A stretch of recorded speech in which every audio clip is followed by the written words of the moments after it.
Immersion in sim is quite important for being able to take that experience to real-life quality up a notch. This video will give you an understanding, especially like my head movements, will give you an understanding of how immersive VR sim racing is. Looking around to make sure that my head position is correct.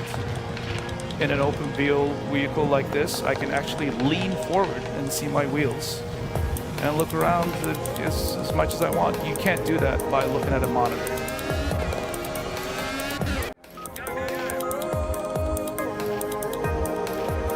Again, same thing. It doesn't matter what type of car that you're driving on sim. You can literally just turn your head around and look into the apex entry points, exit points, which helps you enhance your experience. And here's a racing scenario.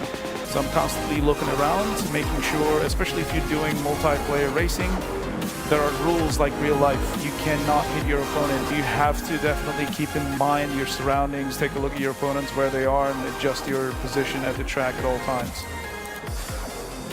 And VR definitely allows you to do that. Able-bodied people can hop into different cars and try out different setups very simply. We can't do that because of hand controls.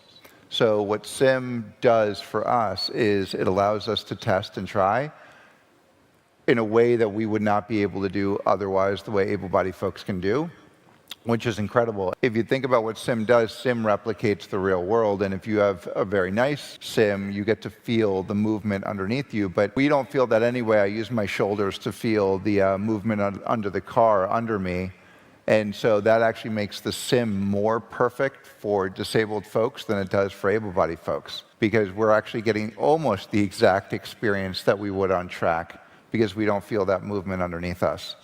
We ended up doing a program called Screen to Speed, where we got women from all over the world. And then the top 20 in the world, we brought them to Las Vegas during the NASCAR Pennzoil 400 event. Oh. The winner of that sim racing competition, then we brought her back to Las Vegas to test in a real Porsche Cup car.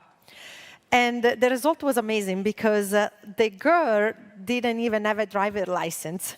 So she only drove in the sims, but she spent so many laps in the sim by knowing that track and having all of the setup, exactly identical to in real life, that when she was there and needed to perform, in 17 laps on the track, the gamer was only 2 seconds slower than the real race car driver. Doesn't even have a driver license. So it continues to prove the sim racing is a complete pathway from the digital world to the in real life world. One of the big things that you have to do in motorsport is, as my old racing instructor used to say, stretch your eyes. You're not looking at where you are now, you're looking a long way in the distance, and you've got to feel where you are, basically. You've got to stretch your eyes. And screens don't allow you to do that. So we started looking at eye tracking technology even back then, 2012, something like that. And we were trying to teach the gamers to stop looking that short distance in front and get their eyes out there. So in that respect, VR sort of jumps that issue by having that perception of depth and everything else.